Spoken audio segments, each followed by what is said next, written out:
Hi guys, ako nga pala si LJ ngayon. Then, kailangan po natin bilisan mag-voice and sobrang hirap talagang mag-voice dito. Nakatayo, basta, ngayon guys, ayan, nasa motor na tayo guys. Then, pauwi na din tayo sa Santa Isabel.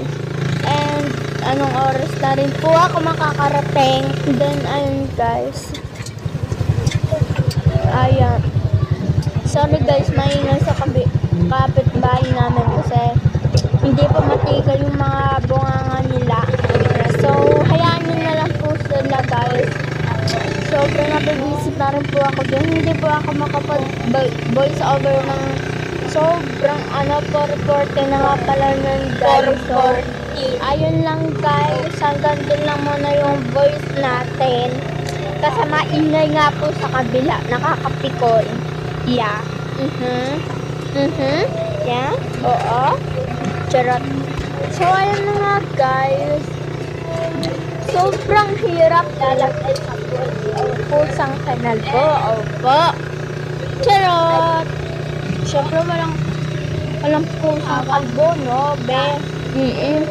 Pero ayan na guys. Sobrang init. Ang init po na. Nilalamig po ako ng mga time na yan. Pero ngayon po ang init na. Nabuboys po ako. Sobrang init guys. Madaling araw na po talaga yan. Wala po talagang tigil. Ayan guys. Tignan nyo man talaga. Pagkagising ko kasi ng ginising kasi ako ni Ate Victor.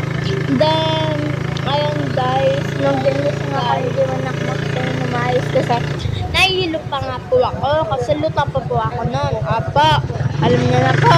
Pero guys, ito na po guys talaga. Naghintay po talaga. Kung naghintay po kayo na matagal, sorry po. Ayan na guys, sobrang init. Nakakapikon, opo. Hanggang dito lang po yung voice natin kasi makisasalita na po ako dyan.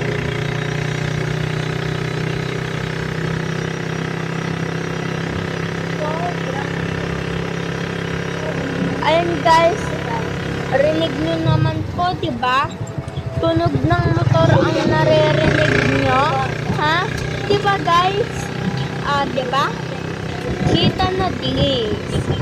Pero guys, wala po ako hindi pa po ako magano guys. Kasi, ang daming